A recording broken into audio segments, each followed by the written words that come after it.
بسم اللہ الرحمن الرحیم انا اعطیناک الکوثر فصلی لربک وانحر ان شانئک ھو الابتر صدق اللہ العظیم۔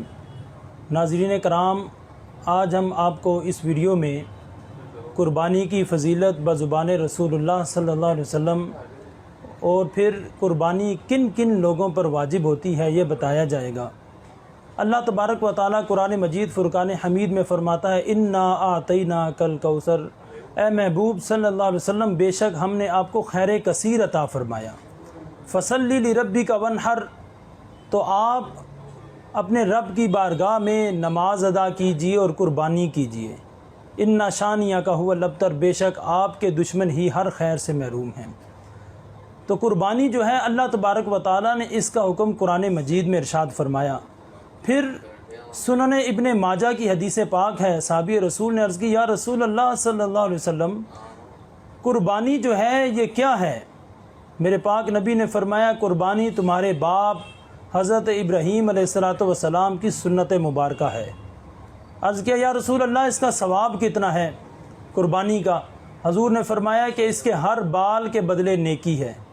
عرض کیا یا رسول اللہ اس کی جو کھال اتاری جاتی ہے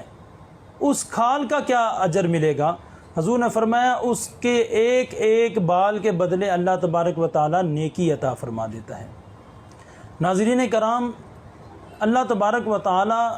قسمت والوں کو موقع دیتا ہے کہ اس کی راہ میں اسی کا مال خرچ کرنا پڑ جائے۔ دیکھیے قربانی ہے، زکوٰۃ ہے یا اس طرح کے دیگر جو واجبات ہوتے ہیں، فرائض ہوتے ہیں، اللہ تبارک و تعالیٰ قسمت والوں کو اس کا موقع دیا کرتا ہے۔ اس میں بخل نہیں کرنا چاہیے، ریاکاری نہیں کرنا چاہیے، اور پھر اس کے ساتھ ساتھ ہمیں یہ دیکھنا چاہیے کہ کیا ہم اس نیکی کو نیکی سمجھ کر رہے ہیں یا سزا سمجھ کر رہے ہیں یا ریاکاری کر رہے ہیں۔ دوسری بات یہ ہے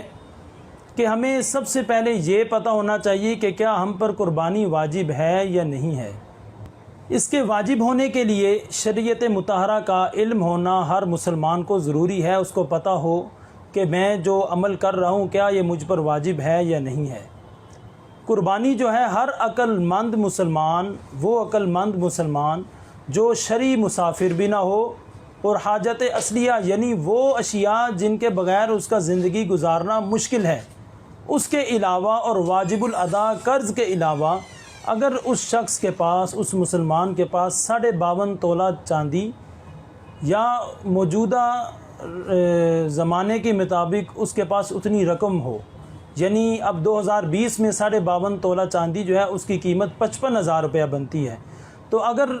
وہ واجب الادا قرض بھی اس کے اوپر کوئی بھی نہیں ہے، عقل مند مسلمان ہے، اور اس کے ساتھ حاجت اصلیہ ضروریات زندگی کی جو چیزیں ہیں اس کے علاوہ اگر اس کے پاس 55,000 روپیہ موجود ہو یا 52.5 تولہ چاندی ہو یا 7.5 تولہ سونا ہو تو اس کے اوپر قربانی کرنا واجب ہے۔ دوسری بات، بعض ہمارے جو دوست احباب ہیں یہ سوال کرتے ہیں کہ قربانی اور زکوٰۃ کے نصاب میں فرق کیا ہے؟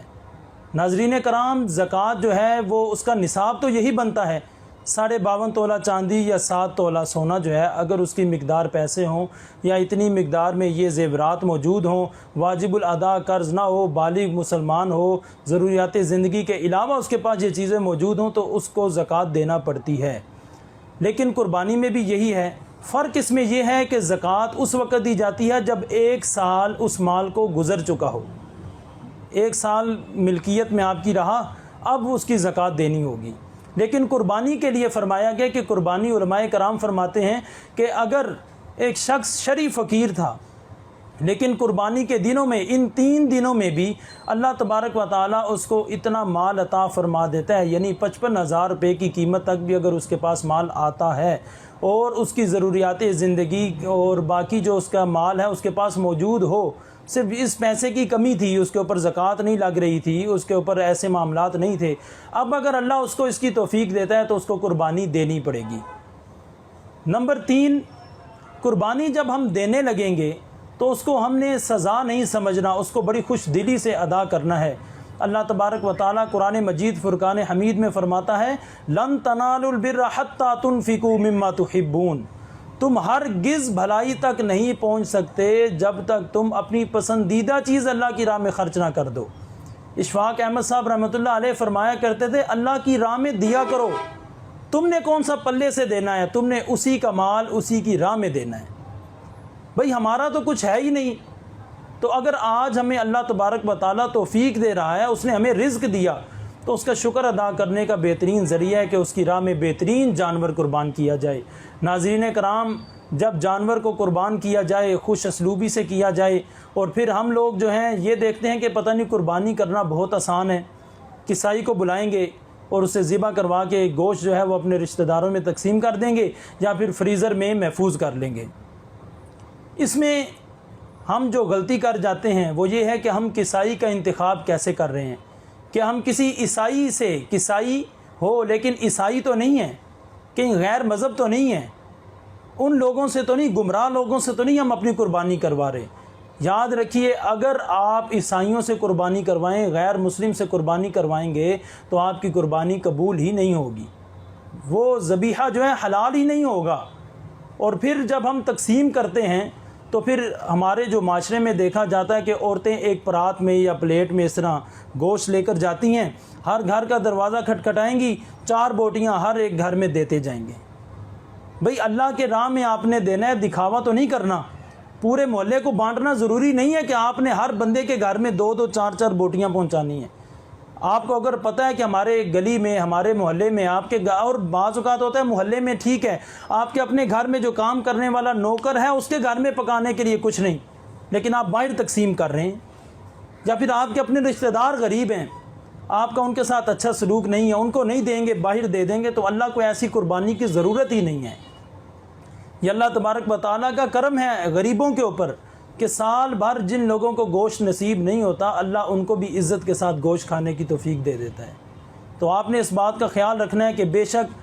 2-4 بوٹیوں کی دینے کی ضرورت نہیں ہے، بلکہ اگر آپ کو پتہ ہے 1-2 گھر غریب لوگوں کے ہیں تو ان کے گھر میں 1 کلو 2-2 کلو بھی گوشت دے دیا جائے، تاکہ ایک وقت کی روٹی تو آسانی سے کھا سکیں،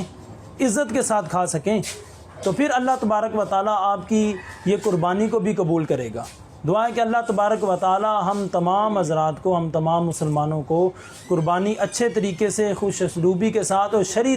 طریقے کے مطابق کرنے کی توفیق عطا فرمائے۔ اللہ تبارک و تعالی ہمیں ریاکاری سے محفوظ رکھے۔ اللہ تبارک و تعالی ہمیں اچھے طریقے سے اور اچھی نیت کے ساتھ اس کی بارگاہ میں قربانی پیش کرنے کی توفیق عطا فرمائے۔ وآخر دعوانا ان الحمد للہ رب العالمین۔